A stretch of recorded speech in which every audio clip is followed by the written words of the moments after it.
آئیے تہجد کی طرف تھوڑا سا، تہجد کے تعلق سے کچھ بات دیکھ لیتے ہیں۔ سب سے پہلے تہجد کے فضائل میں دیکھیے قرآنی آیت بھی اور احادیث بھی موجود ہے، اتنا وقت نہیں کہ میں تمام چیزیں لوں، مختصر رکھتا ہوں آپ کے سامنے۔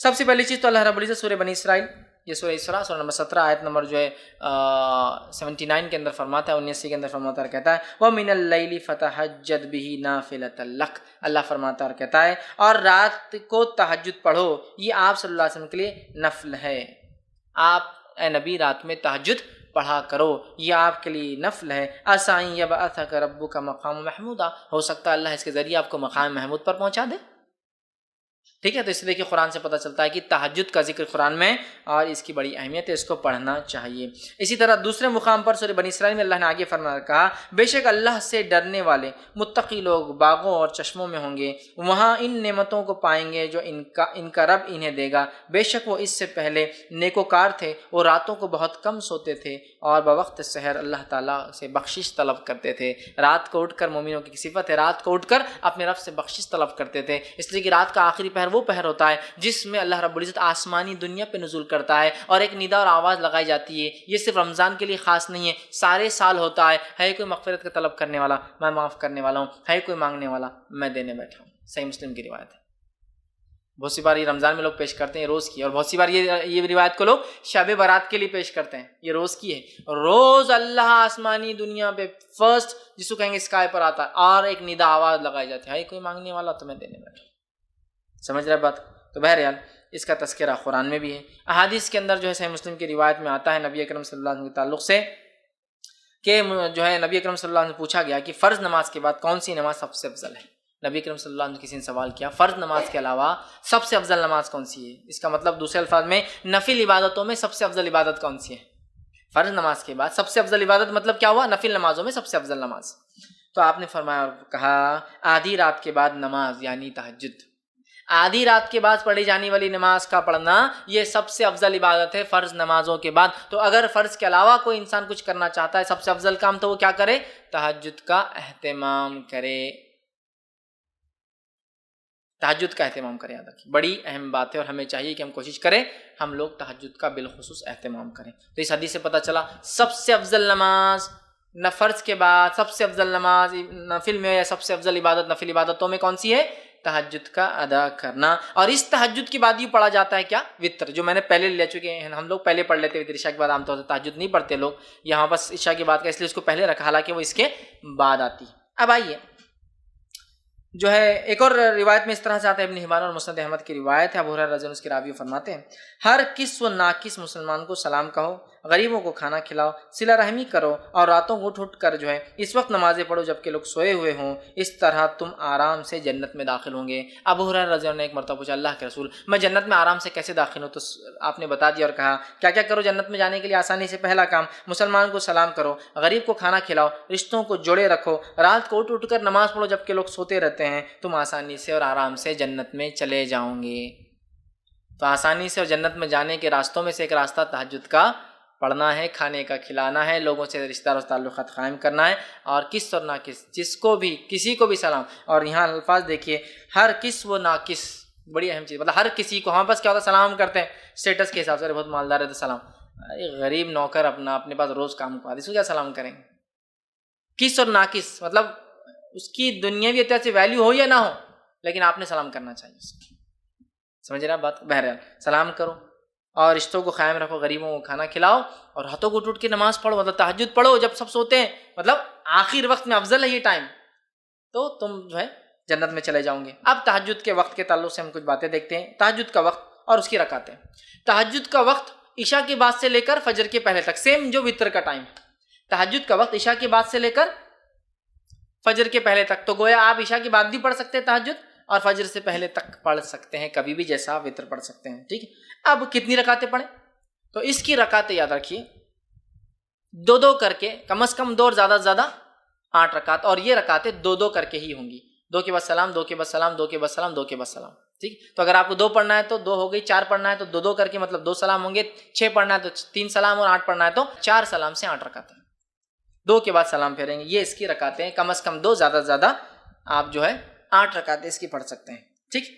اب جو ہے یہ کب پڑھ سکتے ہیں؟ تو اس کے تعلق سے میں نے جو آپ سے کہا یہ کبھی بھی پڑھ سکتے ہیں، اس تعلق سے ایک روایت آتی ہے، یہ روایت جو ہے صحیح بخاری اور صحیح مسلم کی ہے، نبی اکرم صلی اللہ علیہ وسلم کے تعلق سے آتا ہے اور روایت میں آتا ہے رات کے جس حصے میں تم چاہو نبی اکرم صلی اللہ علیہ وسلم کو نماز پڑھتے ہوئے دیکھ سکتے ہو اور جس حصے میں چاہو آپ کو سوتے ہوئے دیکھ سکتے ہو. مطلب آپ صلی اللہ علیہ وسلم اس نماز کو رات کے کسی بھی حصے میں پڑھتے ہیں. صحابی کہتے ہیں کبھی ہم کو آپ پڑھتے ہوئے دکھتے، کبھی نہیں دکھتے، کبھی عشاء کے بعد دکھتے، کبھی بیچ میں دکھتے، کبھی آخری رات میں دکھتے. جس حصے میں چاہو آپ نماز پڑھتے ہوئے دکھتے ہیں، جس حصے میں چاہو آپ سوتے ہوئے دکھتے ہیں. مطلب کبھی ایک وقت نماز پڑھتے ہیں ایک حصے میں، دوسرے دن اس حصے میں نہیں پڑھتے، کبھی اور پڑھتے ہیں. تو ایک بار آج سمجھ لیجیے مثال فار ایگزامپل 1 بجے آپ جاگتے ہوئے دکھ رہے ہیں تو کل 1 بجے جاگتے ہوئے نہیں دکھیں گے آپ. تو ایک حصے میں دیکھو تو نماز پڑھتے ہیں، ایک حصے میں دیکھو تو آپ نماز نہیں پڑھتے ہیں. مطلب آپ صلی اللہ علیہ وسلم عشاء کے بعد سے لے کر فجر تک اس کو پڑھا کرتے ہیں. اسی طرح صحیح بخاری کی روایت میں عائشہ فرماتی ہے اور کہتی ہیں کہ آپ صلی اللہ اس وقت قیام فرماتے ہیں جب مرغ کی آواز سنتے.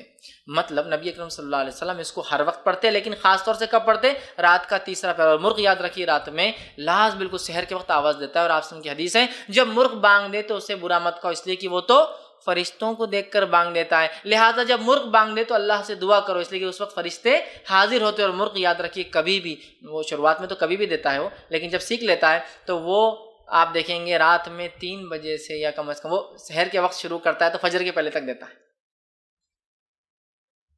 اسے ہوتا رہے کیا مرغا بانگ دیتے کہ بور کر رہا ہے نا، وہ بور نہیں کر رہا، وہ آپ کو اشارہ کر رہا ہے کہ اب فرشتے آنے کا وقت ہے، فرشتے آ رہے ہیں، دیکھو آ رہے ہیں، اعلان ہو رہا ہے، اب جا رہے ہیں نا. جیسا کوئی بڑا منسٹر ہے آپ کے گھر اور آپ کو کسی نے بلایا نا گھر پہ، کتاب کو برا لیں گا میرے کو نہیں بلایا، ربا نے دیکھو مل لی خود ہی منسٹر صاحب سے اور فلاں ہو گیا. تو فرشتے حاضر ہوتے ہیں نا، ان کی حاضری کا وقت ہے. تو مرغ تو اعلان کر رہا ہے بھائی آ جائیے، الارم ہے، اٹھ کے فائدہ اٹھا لیجیے. تو بہرحال اس کو برا مت کہو، فرشتوں کو دیکھ کر بانگ لگاتا ہے. ٹھیک ہے. بہرحال تو آپ خاص طور سے آخر وقت میں پڑھتے تھے لیکن پڑھا کبھی بھی جا سکتا ہے. ٹھیک ہے. اور آخر وقت میں کیوں پڑھنا چاہیے اس کو افضل میں نے کیوں کہا؟ آئیے اس تعلق سے صحیح ستہ کی ہر کتاب میں، بخاری، مسلم، ابو داؤد، نسائی، سنن ابن ماجہ، ترمذی، سب میں آتی روایت. حدیث کے الفاظ ہیں جب رات کا تہائی حصہ باقی رہ جاتا ہے، 1/3، اس لیے میں نے کہا تہائی، تیسرا حصہ، تہائی حصہ باقی رہ جاتا ہے تو جو ہمارا بزرگ اور برتر پروردگار اللہ تعالیٰ آسمانی دنیا یعنی پہلے آسمان پر اترتا ہے اور کہتا ہے، ایک ندا لگائی جاتی ہے، کوئی مجھ سے دعا کرنے والا ہے میں اس کی دعا قبول کروں گا، کوئی سوال کرنے والا ہے میں اس کا سوال پورا کروں گا، کوئی ہے جو بخشش چاہتا ہے میں اس کو بخش دوں گا.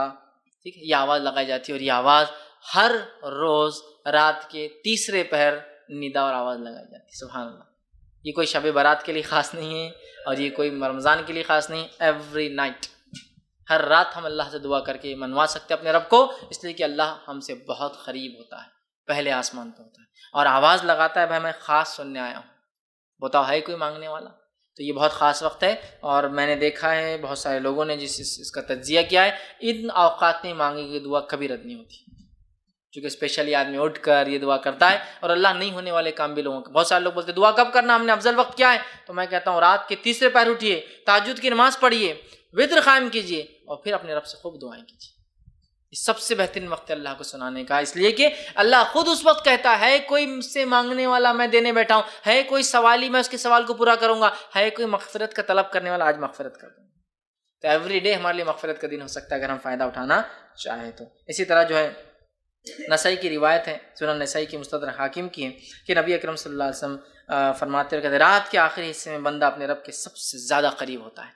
کیوں سب سے زیادہ قریب ہوتا ہے؟ اس لیے کہ ان کا رب پہلے آسمان پہ آ جاتا ہے تو بندہ سب سے قریب ہوتا ہے. ایسے تو بندہ ہمیشہ اللہ سے قریب ہے، اس کا رب اسے سنتا ہے، لیکن یہ اور قربت کا وجہ ہے کہ اللہ رب العزت پہلے آسمان پہ آ جاتا ہے نا، قربت اور نزدیک ہو جاتی ہے. اس لیے خوب مانگنا چاہیے. صحیح بخاری اور صحیح مسلم کی روایت آپ نے فرمایا کہا اللہ تعالیٰ کو سب سے محبوب نماز داؤد علیہ السلام کی نماز ہے. آگے ان کی نماز کی کیفیت بیان کرتے فرماتے اور کہتے ہیں وہ رات کے نصف حصے سوتے، ہاف پارٹ جو ہے سوتے تھے اور تہائی رات نماز پڑھتے تھے، 1/3 نماز پڑھتے تھے، ہاف سوتے تھے، 1/3 جو ہے مطلب ہاف 50% سوتے تھے، 33% نماز میں ڈالتے تھے جو فرماتے ہیں، اور تہائی رات نماز پڑھتے تھے اور پھر رات کا چھٹا حصہ پھر سوتے تھے اور اس کے بعد پھر 6th پارٹ سوتے بھی تھے. اس کا مطلب پہلے اٹھے سوئے ہاف پارٹ، پھر اٹھے پھر نماز قائم کی اور پھر سو جاتے تھے. تہجد میں ایسی ہوتا ہے نا، اگر ہم تہجد کے لیے اٹھتے ہیں اور فجر کو ٹائم ہوتا ہے تو اگر ہم اٹھتے ہیں تہجد کیا تھوڑا وقت ہوتا ہے، ہم سو کے پھر اٹھ سکتے ہیں. تو یہ آپ فرماتے داؤد علیہ السلام کی نماز سب سے بہترین تھی اور وہ کیا تھی، ہاف سوتے تھے، پھر 33% وہ کرتے تھے اور 1/6 پھر سو جاتے تھے، اس کے اندر تھوڑا ٹائم باقی ہوتا تو پھر سوتے تھے. ٹھیک ہے. اسی طرح جو ہے نبی اکرم صلی اللہ علیہ وسلم کے تعلق سے آتا ہے، صحیح بخاری اور صحیح مسلم کی متفق علیہ روایت ہے، رمضان یا کسی دوسرے مہینے آپ 11 رکعتوں سے زیادہ نماز نہیں پڑھتے تھے. 11 رکعت، 8 رکعت تہجد اور 3 رکعت وطر. تو 8 رکعت تہجد کی 2 کم از کم اور زیادہ زیادہ آپ 8 رکعت جو ہے پڑھ سکتے ہیں. یاد رکھیے ٹھیک. اب اسی طرح جو ہے بہت سارے لوگ تہجد کے معاملے میں غلط فہمی یہ رکھتے ہیں کہ تہجد کو کبھی کبھار نہیں پڑھنا چاہیے, اگر پڑھے تو ہمیشہ کنٹینیو کر جائیں, نہیں پڑھے تو تہجد بدوا دیتی. پھر تو بہت سارے لوگ بولتے ہیں دیکھو تم پڑھ رہے ہو تو کمپلیٹ پڑھتے رہنا, نہیں تو نہیں پڑھنا. کبھی مصیبت پریشانی ہوتی ہے تو آدمی جب پڑھتا ہے, کبھی نہیں ہوتی تو نہیں پڑھتا ہے. اللہ تعالیٰ توفیق دے ایک الگ بات ہے, لیکن سب کو یہ نماز کی مکمل توفیق نہیں ہوتی ہے, چونکہ ویسے فرض ہے بھی نہیں. بڑی افضل ہے اپنی دعائیں منگوانے کے لیے, منانے کے لیے رب کو, وہ تو ہے, لیکن یہ غلط فہمی کی بنیاد پہ نماز مت چھوڑ. بہت سے لوگ تہجد کیوں نہیں پڑھتے؟ سو کے اٹھنا ضروری ہے. اب روز تو میں جاگتا نہیں ہوں, آج جاگ لیا تو تہجد پڑھوں کیا؟ تو بولتے نہیں آج نہیں پڑھ سکتے. کیوں؟ خاص تھوڑی اٹھے تم نماز کے لیے. سمجھ رہا؟ ایسا نہیں میرے بھائی. اگر میں روز نہیں پڑھ سکتا ہوں لیکن آج جاگ گیا ہوں تو کتنا اچھا موقع ہے نا آج. پلس کیا تیسرے پہر میں پڑھنا ضروری نہیں؟ عشاء کی بات پڑھ لیجیے آپ. مجھے لگتا ہے میں تہجد میں نہیں اٹھ سکتا ہوں, عشاء کے بعد میں نے تہجد کی 8 رکعت پڑھی, 3 وتر پڑھی, سو گیا. یہ بھی کر سکتا ہوں. سمجھ رہا؟ تو ضروری نہیں کہ آپ کنٹینیو رکھیں, ضروری نہیں کہ آپ آخر وقت میں پڑھیں. جب سہولت ہو, جیسے سہولت آپ پڑھیں. اور بہت ساری غلط فہمیاں ہوتی ہے کہ نماز کو پڑھ کے چھوڑے تو عذاب آ جاتا, لعنت برستی, کام ہو گیا تو پھر واپس خراب ہو جاتا, اس لیے کہ تم نے تو اللہ کو خوش کر دی رات میں اٹھ کے بعد تھوڑے دن بعد میں. نہیں, ایسا کچھ نہیں. ہمارا رب جو ہے بندے کی نیت کو دیکھتا ہے, تو لہٰذا جتنا ہو سکے کریں. ہاں, افضل یہ ہے کہ کوئی کام آپ جب شروع کریں اس کو کنٹینیو رکھیں, لیکن کوئی ضروری نہیں کہ کوئی چیز کنٹینیو رکھی جا سکے. ہو سکتا ہے آپ کر پائے, ہو سکتا نہ کر پائے, تو بہرحال کوئی مسئلہ نہیں. تو بغیر سو کر اٹھے کے بھی اس کو پڑھ سکتے ہیں, چونکہ تہجد کا معنی جاگنا ہوتا ہے, سونا اس میں شامل ہی نہیں. تو سمجھ لیجیے تھرڈ نائٹ شفٹ کرنے والے لوگوں کے لیے بڑا آسان ہے. نائٹ شفٹ ہے, چائے کا موقع مل رہا ہے تو 2 رکعت پڑھ لی اور 3 رکعت پڑھ لی. زیادہ ٹائم نہیں, کمپنی نہیں دیتی, 2 رکعت تہجد کی پڑھی, 3 رکعت وتر پڑھ لی اور دعا کری اپنے رب سے. نائٹ شفٹ میں بہت سے لوگ کام کرتے ہیں نا, ٹریول کر رہا ہوں, رات میں جاگ رہا ہوں سواری میں, ٹھیک ہے, تو تہجد پڑھ لے سکتا ہوں ماشاء اللہ. اور ایک تو سفر میں ویسے اللہ مسافر کی دعا رد نہیں کرتا, اس پر جو ہے سواری میں ہوں, مطلب سہولت بھی نہیں ہے, اس پہ جاگ رہا ہوں رات میں اور دعا کر رہا ہوں اپنے رب سے. کتنی بڑی بات ہے نا. رب بھی پھر اللہ تعالیٰ بھی جو ہے دعاؤں کو سنتا ہے. یاد رکھیے ہماری تو جو تہجد, ہاں تہجد میں نبی اکرم صلی اللہ علیہ وسلم کیسے اٹھتے وہ کیفیت بھی رکھ دیتا ہوں. نبی اکرم صلی اللہ علیہ وسلم رات میں اٹھتے ہیں, آنکھ کھلنے کے بعد آپ سورہ آل عمران کی آخر 10 آیتوں کو آسمان کی طرف دیکھ کر تلاوت کرتے. تو اگر کسی کو سہولت ہو تو تہجد کے لیے اٹھیں, اٹھ کر گھر سے باہر نکلے, آسمان کی طرف دیکھیں, آخر 10 آیتیں سورہ آل عمران کی تلاوت کرتے. پھر وضو کے لیے جاتے, بہت اچھے سے پرفیکٹلی وضو بناتے. وضو بنانے کے بعد آ کر کھڑے ہوتے مصلی پر اور جو ہے نماز قائم کرتے. مصلی بولے تو نماز کی جگہ جہاں نماز وغیرہ آپ کے گھر میں نہیں تھی, الفاظ بتا سمجھانے کے لیے کھڑے ہوتے. اس کے بعد 2 کر کے جو ہے 8 رکعتیں پڑھتے, جن کی حسن اور خوبی کی جو ہے صحابہ اور عائشہ بڑی تعریف کرتی ہے کہ کیا حسن اور کیا خوبی ان نمازوں کی, کیا لمبے لمبے جو ہے قیام اور سجدے. کبھی تو آپ تہجد ایسی پڑھتے کہ قیام اور رکوع اور سجود سب ایک سائز کے ہوتے, ایکول لینتھ. کبھی آپ نے قیام کیا, رات میں تہجد پڑھی اور تہجد کے 2 رکعتوں کے اندر سورہ بقرہ, سورہ آل عمران اور سورہ نساء تلاوت کر دی, اور اتنا ہی لمبا سجدہ کیا اور اتنے ہی لمبے رکوع کی, اتنی لمبی پڑھتے تھے. تو بہرحال حسن اور خوبی سے پڑھتے 2 کر کے. اس کے بعد 3 پڑھتے اور پھر فجر کی اذان ہوتی تو فجر کی 2 پڑھ کر پھر فجر کے لیے باہر جاتے. اور آخر زمانے میں جب آپ صلی اللہ علیہ وسلم کی وفات کا وقت آیا تب آپ تہجد کو آخر وقت میں ہی پڑھا کرتے تھے, last part of the night ہی پڑھا کرتے تھے. جو ثابت ہے ان کو پڑھنے کی کوشش کریں. اسی طرح اب یہ تو ہوا نیند کے بیچ میں, اب آپ تہجد کے لیے اٹھ رہے ہیں. رات میں اٹھنے میں ایک اٹھنا یہ بھی ہے کہ انسان تہجد کے لیے اٹھے, اور یہ بڑی افضل عبادت ہے. یہ نفل نمازوں میں سب سے افضل نماز ہے, یہ نفل عبادتوں میں سب سے افضل عبادت ہے تہجد, سب سے افضل. فرض کے بعد اگر کوئی عبادت سب سے افضل ہے نفل میں تو وہ تہجد کا اٹھنا اور مسلسل اٹھنا اور ہمیشہ پڑھنا. اور سلف صالحین کے نزدیک یہی اصول تھا کسی کے نیک اور متقی ہونے کا. یاد رکھیے 5 وقتہ نماز ہی نہیں, آج تو 5 وقتہ نہیں ہمارے پاس. بھائی ایک بار نماز کو جاتا مغرب کے, بہت اچھا لڑکا ہے یار, ایک بار نماز کو جاتا. کوئی 2 بار جا رہا تو سبحان اللہ یار, 2 بار جاتا کیا بڑی بات ہے. کوئی 3 بار جا رہا تو الحمدللہ, اس سے بڑا کیا ہو سکتا ہے. بھائی تمہارا داماد 3 بار نماز کو جاتا, فرشتہ مل گیا تم کو تو ٹھیک ہے, بولتا ہاں بہت بڑا فرشتہ مل گیا, ہمارا تو ایک بھی نہیں جاتا. ٹھیک, اس کے بعد کوئی 4 نمازیں پڑھ لے تو پھر تو سبحان اللہ کو بات ہی نہیں, ظہر اثر مغرب عشاء, اس سے بڑا آدمی نہیں ہو سکتا. اور اگر کوئی فجر پڑھتا ہے تو اللہ کا ولی پیدا ہو گیا آپ کے پاس, تو اس سے بڑا تو ولی نہیں ہے ہم کوئی. فجر کہ تو 4000 کے محلے کی آبادی میں جہاں 4-5 مسجدیں, اس میں سے ایک اس میں 10-10 12-12 لوگ ہوتے ہیں, تو اس حساب سے ایک مسجد کے اندر مشکل سے 100 لوگ ہوتے ہیں. 4000 کی آبادی والا مسلم علاقہ, 2000 تو مرد ہوں گے اس کے اندر, لیکن 40 لوگ ہوتے ہیں مسجدوں میں, تو اس کے حساب سے تو بہت بڑا ولی ہے نا, وہ ولی پیدا ہو گیا آپ کو. ٹھیک, تو اگر فجر ہو رہی ہے تو پھر تو ولی پیدا ہو گیا. ہمارے پاس یہ اصول ہے, صحابہ کے پاس سلف صالحین کے پاس یہ اصول نہیں تھا. وہ کسی کی فرائض نہیں, فرائض تو واجب ہے, ضروری ہے تجھ پر کرنا. وہ کیا کرتے تھے, نوافل لکھتے تھے, اور نوافل میں سب سے پہلے جو تہجد پڑھتا ان کے نزدیک وہ متقی تھا. اس کے تعلق سے ایک روایت آتی ہے, امام احمد بن حنبل رحمہ اللہ کے پاس امام شافعی رحمہ اللہ کا گزر ہوا. جب ان سے ملاقات ہوئی تو امام شافعی پہلے مرحلے میں تو ان کے استاد تھے امام احمد جو تھے، یہ جب سیکھ رہے تھے تو اس دور میں امام شافعی سے انہوں نے فن حدیث سیکھا، علم سیکھا حدیث کا. لیکن اس کے بعد جب دوسرا زمانہ آیا، مطلب جب امام شافعی چلے گئے ان کو سکھا کے، جب امام احمد بڑے ہو گئے کافی، تو اس کے بعد امام شافعی پھر ان کے پاس آیا اور کہا کہ اب میں تمہاری شاگردگی اختیار کرتا ہوں، اس لیے کہ امام احمد بن حنبل اصول حدیث میں بہت چوٹی اور مہارت تک پہنچ گئے تھے، تو جس کی بنیاد پر امام شافعی بعد میں آ کر ان سے پھر فن حدیث سیکھا. مطلب پہلے دور میں یہ ان کے استاد ہے اور دوسرے دور میں یہ ان کے استاد ہے. مطلب فرسٹ انسٹنس میں جس شاگرد نے اپنے استاد سے سیکھا، شاگرد اتنا آگے چلے گا علم میں کہ پھر استاد اگلی کلاس میں جو ایڈمیشن لیا تو پھر شاگرد سے سیکھنا پڑا اس کو. تو یہ بعد میں آ کر اپنے شاگرد سے استادی اور کہا کہ اب تم مجھ سے آگے جا چکے ہو فن حدیث میں، لہٰذا میں تم سے علم سیکھوں گا. اور چونکہ انہوں نے کافی محنت حدیث پر کی اور اپنا جو ہے مسند احمد جو تالیف جو لکھی، جو کہ حدیث کے مجموعے میں سب سے بڑا مجموعہ حدیث کا، جس میں منفرد 30,000 حدیثیں آپ نے جمع کی. یا آپ کتب التسع یا کتب الستہ وہ 6 کتابیں، یا کتب التسع وہ 9 کتابیں بھی جمع کر لے وہ ایک طرف، اور امام مسند احمد بن حنبل کا جو مسند احمد ایک طرف رکھ دیجئے، اس کا پلڑا بھاری ہے. اس لیے کہ امام بخاری نے جمع کی جو حدیث ہے 7,500 حدیث اپنی کتاب میں، جس میں صرف 2,222 حدیث ہے جو منفرد ہے، باقی ریپیٹیٹیو ہے. صحیح حدیث میں وضو کا بھی ذکر آ رہا، کپڑوں کا بھی ذکر آ رہا، طہارت کا، تو 3 جگہ آتی ہو، وضو کے بیان میں، کپڑوں کے بیان میں، طہارت کے بیان میں، ٹرپل ٹائم ریپیٹ ہو رہی ہو. لیکن امام احمد نے صرف منفرد جمع کی، اس لیے کہ ان کی مسند تھی. ٹھیک ہے، مسند میں یہ ہوتا ہے کہ آدمی سند کے اعتبار سے جمع کرتا ہے، اس میں ٹاپک کے اعتبار سے حدیث جمع نہیں ہوتی، اور سند واحد منفرد ہوتی ہے اکثر. تو انہوں نے منفرد حدیث ایسے جمع کی. تو اس میں 2200 حدیثیں، مشکل 2200 سے 2500، مسلم کے اندر 2000 حدیثیں، ابو داؤد کے اندر 1000 کچھ حدیثیں. تو یہ پورا مجموعہ بھی ایک طرف جمع کر لے حدیث کا، اور صرف مسند احمد ایک طرف رکھ دے تو 30,000 منفرد حدیثیں، اس میں 30,000 منفرد حدیثیں، اور کم و بیش تقریباً حدیثیں صحیح اور حسن کے درجے تک جاتی ہے، اتنی اچھی روایت. تو امام شافعی ان کے پاس آئے، اس استاد شاگرد نے اپنے استاد کو ویلکم کیا، ٹھیک ہے، کھلایا پلایا خوب اچھے سے. رات میں اپنے بیٹی سے کہا کہ رات میں پانی گرم رکھنا. استاد جو ہے رات میں جب تو اٹھیں گے تو ہو سکتا تہجد کے لیے پانی ٹھنڈا ہو تو اس سے مسئلہ ہو، تو کہا کہ پانی کو جو ہے گرم کر کے رکھنا. اب جب گھر میں کوئی مہمان آتے تو بچوں میں بڑا وہ رہتا، کیا کر رہے، کیا کھا رہے، کیا پی رہے، کیا بیٹھ رہے، بچے بہت دیکھتے رہتے مہمان کیا کر رہا. اور اگر والدین عزت کر رہے اس مہمان کی تو ان کے لیے مہمان نمونہ آئیڈیل بن جاتا ہے، تو اور دیکھتے ہیں اس کو. تو ان کی بیٹی جو تھی امام احمد کی، وہ رات بھر جاگتی رہی کہ امام شافعی اب کیا کیا کرتے، خاص استاد ہے نا میرے والد کے، کیا کیا عبادتیں کرتے خاص. مطلب بچوں کو بھی یہ معلوم تھا کہ رات کی عبادت کرتے ہیں تو کچھ خاص ہے، ورنہ فرائض تو ٹھیک ہے وہ تو سب کرتے ہیں. اب رات بھر بچی دیکھتی رہی. امام شافعی جو ایک کروٹ سوئے سیدھی، تو سیدھا فجر کی اذان پر اٹھے.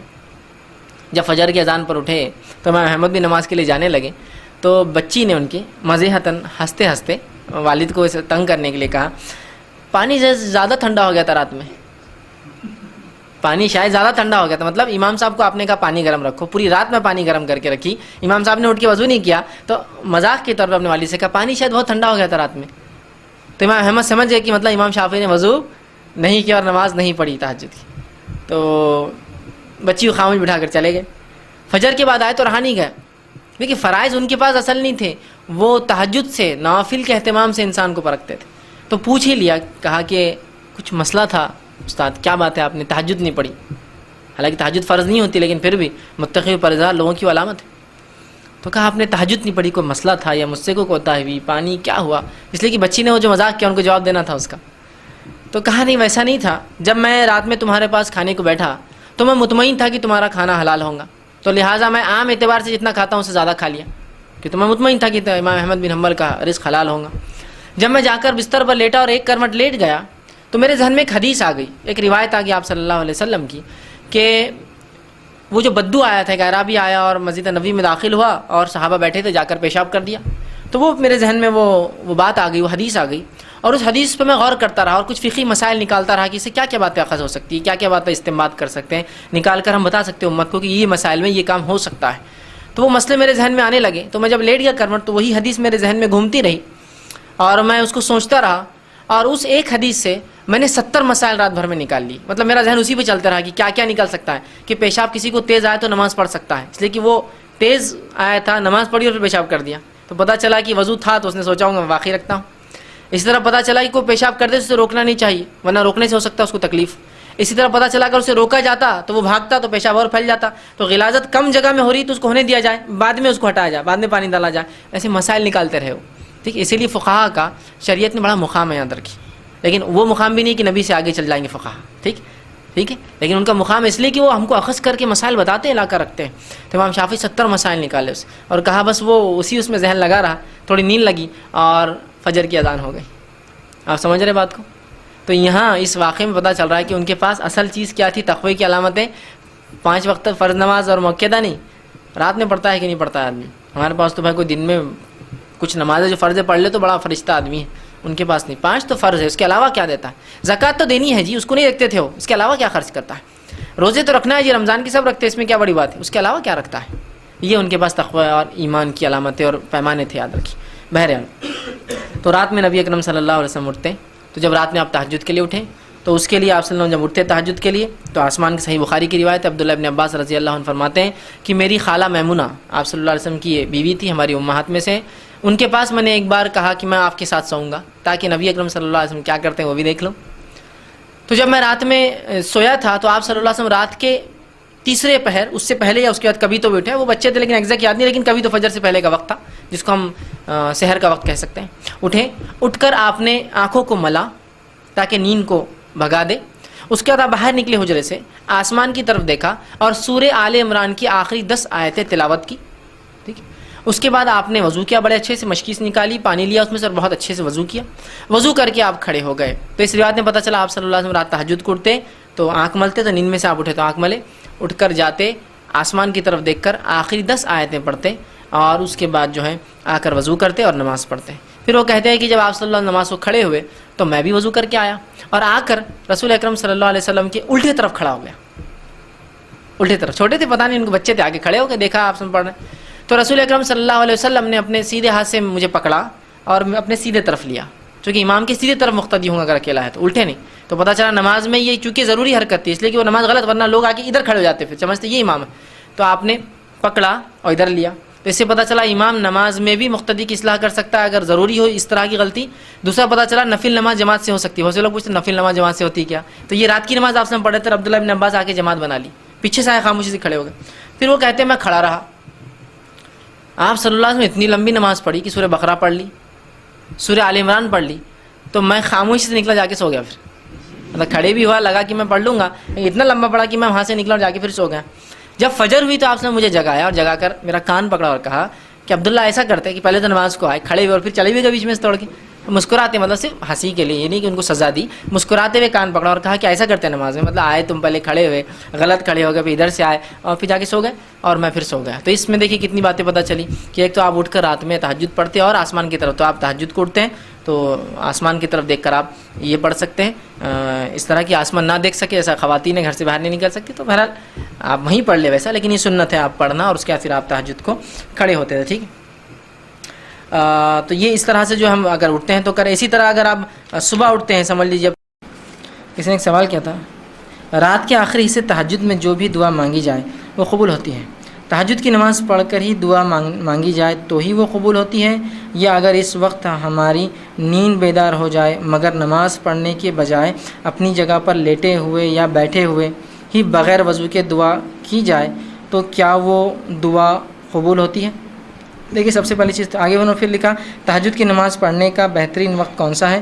رات کے 3 بجے سے آخر حصہ رات کا شروع ہوتا ہے. تو کس وقت پڑھنا زیادہ بہتر ہے؟ اگر ہم اپنے بیڈ پر جا نماز بچھا کر نماز پڑھیں تو کیا ایسا پڑھ سکتے ہیں؟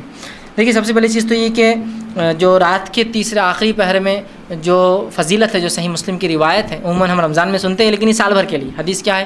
آپ سے فرماتے ہیں رات کے آخری پہر میں، آخری حصے میں اللہ رب العزت پہلے آسمان میں، آسمانی دنیا پر آ جاتا ہے اور ایک ندا، ایک آواز لگاتا ہے، کوئی مغفرت کا طلب کرنے والا، میں مغفرت دینے بیٹھا ہوں. اللہ اس کو حکم دیتا ہے. پھر ایک آواز آتی ہے کوئی مانگنے والا مجھ سے، میں دینے کے لیے بیٹھا ہوں. ہر روز، رمضان میں خاص نہیں، ہر روز رات کے آخری پہر میں اللہ رب العزت دنیاوی آسمان پہ آ جاتا ہے. کیسے کیا واللہ عالم، بس آ جاتا ہے بس.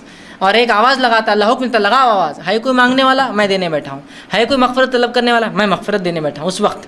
ٹھیک ہے، اب نبی اکرم صلی اللہ علیہ وسلم اس وقت کا فائدہ کیسا اٹھا وہ دیکھنا پڑے گا ہم کو. طریقہ مانگنے کا، آپ صلی اللہ علیہ وسلم نماز پڑھتے تھے. اب یہ الگ بات ہے کہ آپ رات میں اٹھ جائیں، چونکہ جو کاغذ پر آتے میں خواتین کے سوال سمجھتا ہوں تو ان کے حساب جواب دیتا ہوں.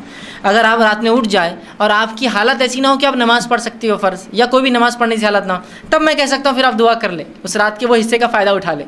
دعا کی شکل میں. لیکن اگر آپ عام حالت میں جب آپ پاک ہوتے ہیں تو پھر تو آپ کو نماز پڑھنا، اس لیے کہ آپ صلی اللہ علیہ وسلم دعا کی اور نماز پڑھ کر کی. تو ہم نماز پڑھیں گے، اس لیے کہ عبادت کے بعد اگر نماز یا کوئی کام کیا دعا کرے تو یہ بہت اچھا موقع ہوتا ہے اور ایک وہ وسیلہ بن جاتا ہے وہ عبادت آپ کی دعا کے لیے. یاد رکھیے. تو آپ تہجد پڑھیے، اس لیے کہ اٹھ کر نماز پڑھنے میں جو مشقت ہے اس مشقت کا بدلہ بھی اللہ دیتا ہے. تو اٹھ کر نماز پڑھیے، اس نماز کے پڑھنے کے بعد آپ دعا کیجیے، یہ زیادہ بہتر اور افضل اور یہی طریقہ نبی اکرم صلی اللہ علیہ وسلم ملتا ہے. سوائے اس کے کہ آپ ایسی حالت میں نہ ہو نماز پڑھنے کی تو آپ رات میں اٹھ جائیں، نیند میں ہو تو دعا کر لیں، اس لیے آخری پہر ہے. لیکن اصل طریقہ تو یہی کہ تہجد پڑھیں. کون سا وقت بہتر ہے؟ تو تہجد کا سب سے افضل وقت آخری حصہ ہے رات کا، شروع ہوتا ہے عشاء کی بعد سے، آخری جو پہر آخری حصہ ہوتا ہے وہ. تو رات میں بہرحال یہ مختلف علاقوں میں مختلف راتیں کا ڈیوریشن ہوتا ہے تو وقت بدل جائے گا. جیسے ہمارے پاس اورنگ آباد کے اندر فجر کا وقت جو ہے تقریباً 4:15 یا 20 منٹ سے شروع ہوتا ہے. بمبئی میں 4:40 سے ہو رہا ہوں ان دنوں میں، یا 4:20 یا 4:25 سے شروع ہوتا ہے. تو اس کے اعتبار سے 4:25 سے پہلے آپ کو تہجد پڑھنا پڑ جاتا ہے. بہت سے لوگ سمجھتے ہیں جب تک فجر کی اذان نہیں ہوتی تب تک وقت رہتا ہے تہجد کا اور سحر کا. ہمارے پاس فجر کی اذان فجر کے وقت سے آدھا گھنٹہ، پون گھنٹہ، 1 گھنٹہ لیٹ ہوتی ہے. ٹھیک، تو اس کا وقت آپ کو ٹائم ٹیبل لائیے گھر میں، اس میں دیکھیے اور اس کے مطابق آپ کو عمل کرنا ہوگا. ٹھیک ہے، تو ہمیں کوشش کرنا چاہیے ہم بھی رات میں اٹھیں، آنکھوں کو ملیں، آسمان کی طرف دیکھ کر. آخر اب آسمان کی سہولت ہو تو ضروری نہیں ہے تو آپ ڈھونڈنے آسمان جائیں گے اور دکھتا نہیں کہیں، لیکن ہو تو ضرور آپ کی سنت کہ آپ نکل کے آسمان کی طرف دیکھ کر 10 آیتیں پڑھتے تھے. آخری وہ تلاوت کرے، اچھے سے پرفیکٹلی وضو کرے اور حسن اور خوبی کے ساتھ ان نمازوں کو ادا کرے. اللہ تعالیٰ اس نمازوں کے ذریعے ہماری مدد کرتا ہے. پھر اس کے بعد وطر قائم کرے اور پھر فجر کی نماز کے لیے چلے جائے. تو یہ چند باتیں تھیں جو میں نے وطر اور تہجد کے تعلق سے رکھی. ہو سکتا ہے کچھ باتیں بچ گئی ہو تو آپ سوال جواب کے سیشن میں کر سکتے ہیں. آخر میں اپنی بات کو ختم کروں گا. اللہ رب العزت سے دعا ہے کہ اللہ سبحانہ تعالیٰ ہمیں جو ہے ان نمازوں کا خاص طور سے نفل نمازوں میں جو ہے خاص طور سے تہجد اور وطر کا جو ہے پابند بنائے. ہم تمام کے لیے ویسے فرائض اور تمام چیزوں کو کرنا آسان کرے. ہم تمام کے لیے ہر عبادت کرنا آسان کرے اور ہمیں جو ہے اس کا شغف اور شوق ہمیں پیدا کرے. ہماری نسلوں کو جو اللہ رب العزت نمازوں پہ قائم رکھے، نہ صرف فرائض بلکہ جو ہے ہمیں موقدہ اور سنن اور نوافل کا جو ہے اہتمام کرنے والا بنائے. جب تک ہمیں زندہ رکھے اسلام اور ایمان پر زندہ رکھے. خاتمہ ہمارا ایمان پر ہو. آخر دعوانا الحمدللہ رب العالمین. سبحان ربک رب العزت عما یصفون وسلام علی المرسلین.